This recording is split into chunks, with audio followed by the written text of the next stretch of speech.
Hello दोस्तों, तो आज हम सीखने वाले हैं पूर्णांकों में क्रमबद्धता। ठीक है, जो पूर्णांक संख्या होते हैं वो कैसे कैसे क्रम में सजे हुए होते हैं, मतलब होता है बढ़ती क्रम, घटती क्रम।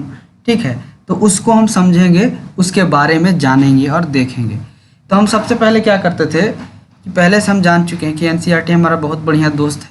तो कहानी से शुरू करता है, कहानी सिखाता है, उसके माध्यम से आपके मन में सवाल पैदा करेगा, उसके माध्यम से आप क्रमबद्धता को समझ पाएंगे, पूर्णांकों की क्रमबद्धता को समझ पाएंगे।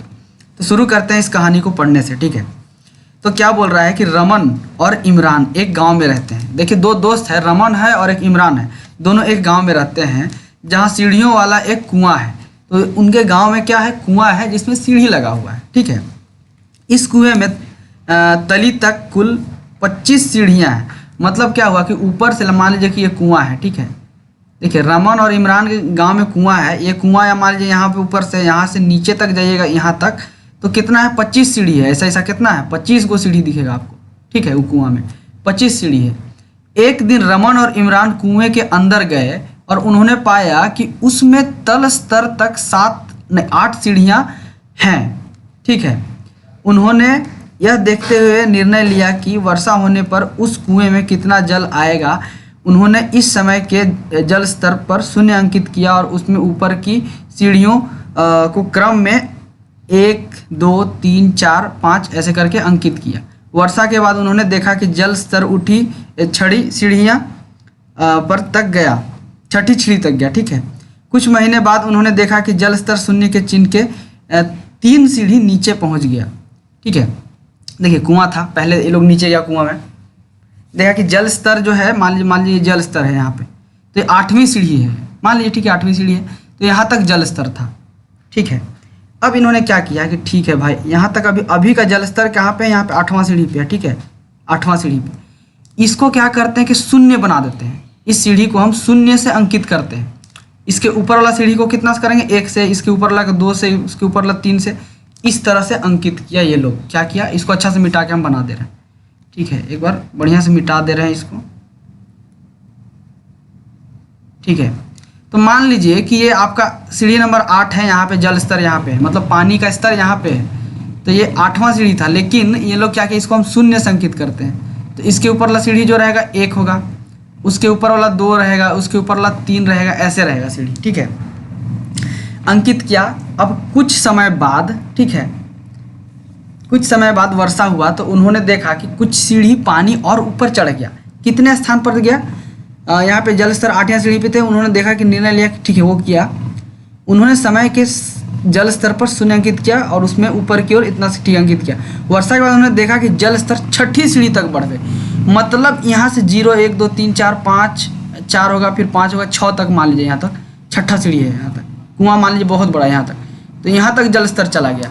कुछ दिनों के बाद, वर्षा होने के बाद जल स्तर वहाँ तक चला गया। ठीक है, अब क्या किया, कुछ महीनों बाद क्या हुआ कि जो ये 0 था, इससे 2 सीढ़ी नीचे जल स्तर चला गया, मतलब जल स्तर यहाँ चला गया कुछ महीनों के बाद।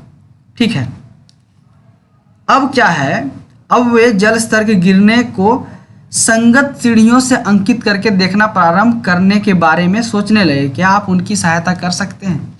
अब ये क्या सोच रहे हैं कि ठीक है भाई, हम तो दर्शाए थे कि पहले इसको 0 माने थे यहाँ तक का, और ऊपर हम 1, 2, 3 कर दिए थे। तो क्या हुआ, वर्षा हुआ, उसके बाद पानी कहाँ, जल स्तर यहाँ तक पहुँच गया मान लीजिए। लेकिन वर्षा जब ख़त्म हो गया, पानी बरसना कम हो गया, तो कुछ दिनों के बाद, कुछ महीनों के बाद क्या हुआ कि जल स्तर में बहुत बड़ा गिरावट आया, मतलब यहाँ पहुँच गया। जो 0 जो सीढ़ी माना था लोग ये वाला को, इससे 2 सीढ़ी नीचे चला गया। ठीक है, अब इसको ये लोग समझने का कोशिश कर रहा है कैसे होगा। देखिए, अब यहाँ पे क्या हुआ है कि ये सीढ़ी है, इस तरह से कुआं बनाया गया मान के चलिए। ठीक है, तो यकायक रमन को याद आता है कि उसने एक बड़े बांध पर 0 से भी नीचे लिखी संख्याओं को देखा था।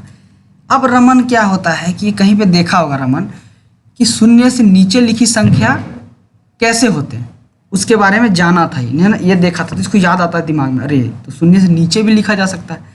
तो वही जो कुआं था यहाँ पे, 0 से ऊपर वाला संख्या तो लिख दिया, लेकिन नीचे वाला संख्या कैसे लिखेगा भाई, तब ये इसको याद आता है। अब क्या करता है इमरान इस ओर ध्यान दिलाता है कि 0 के ऊपर की संख्याओं और 0 के नीचे की संख्याओं में भेद जानने के लिए कोई ना कोई विधि अवश्य होनी चाहिए।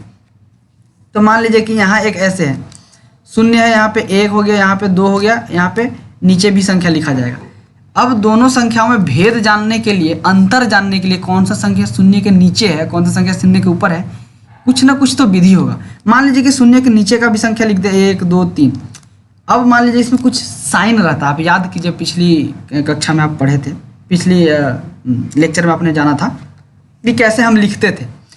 तो देखिए यहाँ पे क्या होता है कि तब रमन याद करता है कि शून्य चिन्ह के नीचे अंकित के नीचे की एक सीढ़ी को -1 से अंकित किया, शून्य के नीचे की 2 सीढ़ियों को -2 से अंकित किया। मतलब क्या हुआ कि शून्य के नीचे वाला सीढ़ी जितना है उसको भी वैसे ही लिखना है, 1 2 3 4, शून्य से शुरू करना है, शुरू से 1, यहाँ से शून्य में शून्य हो गया, फिर 1 2 ऐसे लिखना है। ठीक है, हम नीचे जाएंगे 3, फिर नीचे जाएंगे 4, लेकिन आपको नीचे वाला सीढ़ी जो है उसमें क्या लगाना है, ये साइन लगाना है, ये वाला साइन लगाना है। ठीक है, इसीलिए इस समय जल स्तर -3 शून्य 3 सीढ़ी नीचे, इसके बाद जल का प्रयोग होने के कारण जल स्तर 1 सीढ़ी और नीचे गिर जाता है, -4 पे हो जाता है।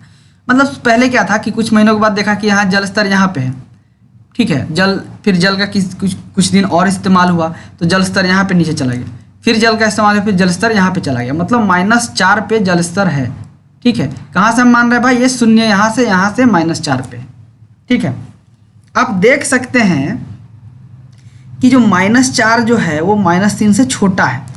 देखिए ये वाला साइन लगाते हैं, मान लीजिए कि 4 लिखते हैं और ऐसे लगा दिए और 3 लगा दिए, तो जने मुंह खुला वाला चीज़ वो वाला क्या है, बड़ा है, और जने मुंह नहीं खुला वो छोटा चिन्ह है। तो हम क्या कर रहे थे कि अभी जल का स्तर देख रहे थे, मान लीजिए कुआं है।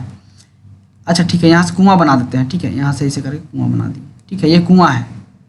तो अब आपको पता चलेगा कि जल स्तर यहाँ पे है और एक जल स्तर यहाँ पे है। दोनों में कुआं का जल स्तर सबसे ज़्यादा किस में है, जब -3 में है तो जल स्तर ज़्यादा है, ज़्यादा पानी है। अगर -4 में रहेगा तो पानी यहीं तक न रहेगा, ये इतना ही रहेगा, लेकिन -3 में तो पानी यहाँ तक है। मतलब कब है, -3 में पानी है तो तब ज़्यादा पानी है। इसीलिए यहाँ पे देख रहे हैं कि यहाँ पे इस तरह से दिखाया गया है कि -3 जो है वो -4 से बड़ा होता है, यही दिखाना चाह रहा है। ठीक है, तो मान लीजिए अब कितना भी बड़ा संख्या है उसमें अगर माइनस लगा हुआ है, ठीक है, मान लीजिए 100 है एक और एक -1 है, तो दोनों में बड़ा कौन होगा, -1 बड़ा होगा, 100 -100 क्या होगा, छोटा होगा। ठीक है, ये ध्यान में रखिएगा, यहाँ से पता चलता है। तो उपरोक्त उदाहरण को ध्यान में रखते हुए रिक्त स्थानों को इतना चिन्हों से प्रयोग करते हुए भरिए। देखिए यहाँ पे तो आप समझना है कि देखिए इसके बीच में क्या होगा, किधर चिन्ह लगेगा, शून्य बड़ा है इससे। इसी तरह से ये वाला बड़ा है, ये वाला बड़ा है। ठीक है, ये बड़ा है और ये बड़ा है, ये बड़ा है। इस तरह से आपको चिन्ह को लगाना है। ठीक है, तो यहाँ से आपको समझ में आ रहा है कि क्रम, जब भी हम किसी चीज़ को क्रम में हम बढ़ती क्रम में लिखेंगे, जैसे घटती क्रम में लिखेंगे, तो हमको इन संख्याओं का छोटी और बड़ी का समझ होना चाहिए। ठीक है, तो यहाँ से ये समझ में आ गया। ठीक है, आइए अब पुनः उन पूर्णांकों को देखें जो एक संख्या रेखा पर निरूपित किए गए हैं। ठीक है, तो यहाँ पे देखिए इतना सारा पूर्णांक है, ये एक संख्या रेखा, इस पे निरूपित किया गया ये सब पूर्णांक को, -8 -7 -6, यहाँ पे शून्य यहाँ पे है। ठीक है, 1 2 3 4 5 6 ऐसा। ठीक है, हम जानते हैं कि 7 क्या है, 4 से बड़ा होता है, और ऊपर खींची गई संख्या रेखा से हम देखते हैं कि संख्या 7 संख्या 4 के दाईं ओर स्थित है। मतलब क्या हुआ, 4 यहाँ पे है, इधर जाइएगा तो दाईं ओर होता है, ये क्या होता है, दाईं, इधर दाईं ओर है, इधर बाईं ओर। ठीक है, इधर जाइएगा तो बाईं ओर है। ठीक है, तो आप यहाँ पे देख सकते हैं कि जो 4 है वो 7 है वो 4 के दाईं ओर स्थित है। ठीक है, इसी प्रकार 4 क्या है, 0 से बड़ा है, 0 से बड़ा है, और संख्या 4 संख्या 0 के दाईं ओर स्थित है। अब चूंकि संख्या 0 संख्या 3 के दाईं ओर स्थित है, इसीलिए 0 क्या होगा भाई, बड़ा हो जाएगा। मतलब यहाँ पे समझिए, अगर संख्या रेखा में दर्शाया गया है किसी भी पूर्णांक संख्या या कुछ भी संख्या रेखा में दर्शाया गया है, तो दाईं ओर जो संख्या उपस्थित होती है किसी भी संख्या के दाईं ओर, उससे बड़ी होती है। मतलब कहने का मतलब ये समझिए कि मान लीजिए 3 है, 3 के दाईं ओर कौन सा है, 2 है, तो 3 से ये बड़ा हो गया 2। 3 के दाईं ओर क्या है, 1 है, 1 -1 है, तो ये 3 से बड़ा हो जाएगा। उसी तरह से -3 के दाईं ओर कौन है, 0 है, तो 0 बड़ा होगा -3 से। ठीक है। जितना भी संख्या किसी भी संख्या के दाईं ओर होता है वो बड़ा होता है, ठीक है। तो अगर आप इधर से इधर जाएंगे तो ये बढ़ती क्रम कहते हैं, मतलब बड़ी संख्या मिलेगी। तो सबसे छोटी संख्या यहाँ से मिलना शुरू होगा, छोटा फिर बड़ा बड़ा बड़ा बड़ा बड़ा करते करते ये सबसे बड़ा हो जाएगा, ठीक है। यही इसमें समझाया गया है, ठीक है। इस प्रकार हम देखते हैं कि संख्या रेखा पर जब हम दाईं ओर चलते हैं तो संख्या का मान बढ़ता है, और हम बाईं ओर चलते हैं तो संख्या का मान घटता है। उसी तरह से आप बाईं ओर चढ़िएगा, इस तरफ जाइएगा तो संख्या का मान घटेगा। यहाँ पे देख लीजिए, संख्या रेखा पे फिर से वापस आते हैं। यहाँ पे देखिए 0 है, 0 से हम बाईं ओर चढ़ेंगे तो क्या होगा, संख्या का मान घटेगा -1, फिर इधर जाएंगे तो -2, 3, ऐसे तरह से। तो याद रखिए, दाईं ओर संख्या रेखा में आप चलिएगा तो मान बढ़ेगा, और बाईं ओर चलिएगा तो मान घटेगा। निम्नलिखित संख्या ये युग्म का प्रयोग करते हुए तुलना कीजिए। यहाँ भी तुलना करना है आपको, सेम चीज़ करना है जो आप यहाँ पे किए थे, ठीक है। तो यहाँ पे देखिए -8 और 0 में कौन सा संख्या बड़ा है भाई, तो 0 बड़ा है, तो इससे लिखना होगा, ठीक है। -1 और -15 में कौन सा बड़ा है, -1 बड़ा है। मतलब ये जितना छोटा संख्या होगा वो उतना ही बड़ा होगा। कब, जब उसमें माइनस लगा रहेगा, ऋण का चिन्ह लगा रहेगा, ठीक है। अब देखिए यहाँ पे क्या होता है कि उपरोक्त प्रश्नों से रोहिणी निम्नलिखित निष्कर्षों पर पहुंचती है। जो रोहिणी है निम्नलिखित निष्कर्ष पे पहुंचती है। कौन कौन से, प्रत्येक धनात्मक पूर्णांक प्रत्येक ऋणात्मक पूर्णांक से बड़ा होता है, ठीक है। तो जितना भी ये धनात्मक, ये धनात्मक पूर्णांक हो गया, और ये क्या हो गया, ऋणात्मक पूर्णांक हो गया। तो हमेशा ये जो धनात्मक पूर्णांक होगा वो ऋणात्मक से बड़ा होगा। शून्य प्रत्येक धनात्मक पूर्णांक से छोटा होता है। तो ये जो शून्य होता है ये हमेशा धनात्मक पूर्णांक से छोटा होगा। मान लीजिए सबसे धनात्मक पूर्णांक छोटा कौन, 1 होगा, 1 से छोटा कौन होगा, शून्य होगा। शून्य प्रत्येक ऋणात्मक पूर्णांक से बड़ा होता है। तो देखिए ऋणात्मक पूर्णांक कौन सा हो गया, 1 हो गया, एक शून्य। तो ये जितने भी ऋणात्मक पूर्णांक होते हैं ये सब ऋणात्मक पूर्णांक हैं, इन सब से क्या होता है, शून्य बड़ा होता है, ठीक है। शून्य न तो एक ऋणात्मक पूर्णांक है न ही एक धनात्मक पूर्णांक है। शून्य को आप कुछ नहीं कह सकते, ना ही ऋणात्मक कह सकते हैं ना ही धनात्मक कह सकते हैं, ठीक है। कोई संख्या शून्य से दाईं ओर जितनी अधिक दूरी पर होगी उतनी ही बड़ी होगी। कहने का मतलब क्या हुआ कि कोई भी संख्या दाईं ओर, शून्य से दाईं ओर जितना दूरी पे होगा उतना ही बड़ा होगा वो। कैसे होगा भाई, पहले हम बताए थे कि दाईं ओर आप चलिएगा तो संख्या का मान बढ़ता है। मतलब शून्य यहाँ है, शून्य से मान लीजिए कि 1 2 3 3 स्टेप पे यहाँ है तो ये बड़ी है, लेकिन 7वां स्टेप पे यहाँ देखिए तो ये संख्या ज़्यादा बड़ा है। तो शून्य से दाईं ओर पे जितना ज़्यादा दूर रहेगा ना उतना ही बड़ा वो संख्या होगा, और शून्य से बाईं ओर पे जितना ही दूर रहेगा वो संख्या उतना ही छोटा होगा। मतलब -8 सबसे छोटा संख्या है, ठीक है। यहाँ पे समझ लीजिए, यही पे है। तो वही सब बताया गया कि शून्य से कोई संख्या शून्य से बाईं ओर जितनी अधिक होगी उतनी ही छोटी होगी, ठीक है। क्या आप उससे सहमत हैं, उदाहरण दीजिए। हाँ भाई सब सहमत है, उदाहरण आप देख लिए हैं, ठीक है। उदाहरण और एक यहाँ पे दिया हुआ है, एक उदाहरण देख लीजिए। क्या है कि संख्या रेखा को देखकर निम्नलिखित प्रश्नों का उत्तर दीजिए। -8 और -2 के बीच में कौन सी पूर्णांक संख्याएं स्थित हैं, इनमें से कौन सी सबसे बड़ी संख्या और कम से सबसे छोटी संख्या है।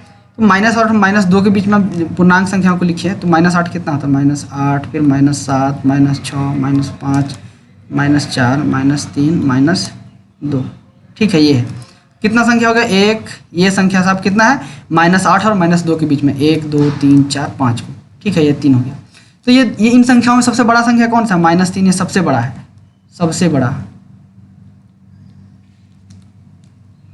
ठीक है। और ये सबसे छोटा, ठीक है। इस तरह से लिख सकते हैं आप, सिंपल सा है। उदाहरण में यहाँ पे देख लीजिए, यहाँ पे दिया हुआ है, ये देखिए -7, -6, -4, ये कितने, -8 और माइनस के बीच में आती है, -2 के बीच में आती है। सबसे छोटी संख्या -7 है, सबसे बड़ी संख्या -3 है, यही से, ठीक है। आगे देखते हैं। यदि मैं शून्य पर नहीं हूँ तो मेरे चलने पर क्या होगा, ठीक है। आइए सलमा और रुचिका द्वारा पहले खेले गए खेल पर विचार करें। मान लीजिए कि रुचिका का टोकन 2 पर है, ठीक है। अगली बार उसे लाल पासा प्राप्त होता है, उसे फेंकने पर तो संख्या 3 प्राप्त होगी, ठीक है। और फेंकने पर संख्या 3 प्राप्त होती है। इसका अर्थ यह है कि 2 के दाईं ओर 3 स्थान लेगी। मतलब यहाँ पे 2 है। अगर हम पहले वाला कहानी याद कीजिए, उसमें क्या होता था कि लाल पासा था और एक ब्लू पासा था, ठीक है। तो लाल पासा आता था, जितना नंबर आता था उतना आगे चला जाता था, बाईं ओर चलना पड़ता था। और ब्लू पासा आता था तो नीले पासा जब आते थे तो किधर, दाईं ओर चलना पड़ता था। कितना चलना पड़ता था, जितना पासा पे लिखा गया है। तो यहाँ पे कितना बाईं ओर चलेगा, कितना बार चलेगा, 3 बार चलेगा, तो 1 2 3, तो 5 पे पहुँचा। ठीक है, इस प्रकार वह 5 पर आ जाती है, तो जो है 5 पर आ जाती है। दूसरी ओर यदि सलमा 1 पर थी और थैले में नीला पासा निकलती है जिसे फेंकने पर उसे संख्या 3 प्राप्त होती है, तो इसका अर्थ यह है कि वह 1 की बाईं स्थान लेगी। ठीक है, इस प्रकार वह -2 पर पहुंच जाएगी। तो यहाँ से 1 में थी, अब नीला पासा है, नीला पासा में कितना आया, 3 आया, तो 1 2 3, तो -2 पे पहुंच गए। ठीक है, ये कहानी आप पिछले लेक्चर्स में देख लीजिएगा। ठीक है, नहीं समझ में आ रहा है तो ये डायरेक्ट देखिए तो नहीं समझ में आएगा। ठीक है, अब देखिए संख्या रेखा को देखकर निम्नलिखित प्रश्न का उत्तर दीजिए। देखिए यहाँ पे जो संख्या रेखा है इसको देखकर कुछ प्रश्न दिए गए हैं, उसका उत्तर दीजिए। पहला प्रश्न क्या है कि -3 पर एक बटन रखा गया और -9 पर पहुंचने के लिए हम किस दिशा में और कितने कदम चलेंगे। देखिए सिंपल सा बात है, -1 पे रखा गया है, -3 पे बटन रखा गया यहाँ पे, अब वो कहाँ पहुँचना है, -3 पे, तो इधर चलना पड़ेगा कि नहीं, तो इधर चलना पड़ेगा, बाईं ओर चलना पड़ेगा। कितने चलना पड़ेगा, 1 2 3 4 5 6 बार चलना पड़ेगा। ठीक है, तो 6 कदम चलने पड़ेंगे, इसका उत्तर ये हो गया। यदि हम संख्या -6 के दाईं ओर 4 कदम चले तो किस संख्या पर पहुंच जाएंगे। तो माइनस संख्या कितना है, कितने संख्या पे आपको ना, -6 पे कितना कदम चलना है, 4 कदम चलना है। तो संख्या हम अभी यहाँ पे खड़ा है -6, 1 कदम 2 कदम 3 कदम 4 कदम, तो कहाँ पे पहुँचेंगे, -2 पे पहुँचेंगे। संख्या 6 के दाईं और 4 कदम चले तो हम -2 पर पहुँचेंगे, इसका उत्तर हो गया।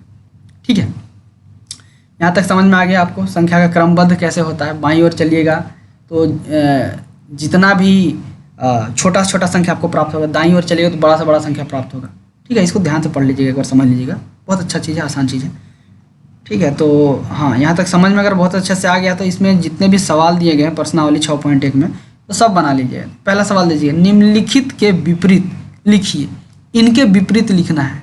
ठीक है, मान लीजिए कि 3 किलोमीटर उत्तर दिशा में जाना है। ठीक है, तब उत्तर का विपरीत क्या होता है, दक्षिण होता है, तो 30 किलोमीटर दक्षिण हो गया। 700 रुपया की हानि हुआ, इसका विपरीत क्या होगा, 700 रुपया का लाभ हुआ। इस सब विपरीत लिखना है, तो समझ गए होंगे तो बन जाएगा। ये सब कमेंट कर सकते हैं आप बना के। ठीक है, अगली कक्षा में हम पढ़ेंगे पूर्णांकों का योग के बारे में। ठीक है।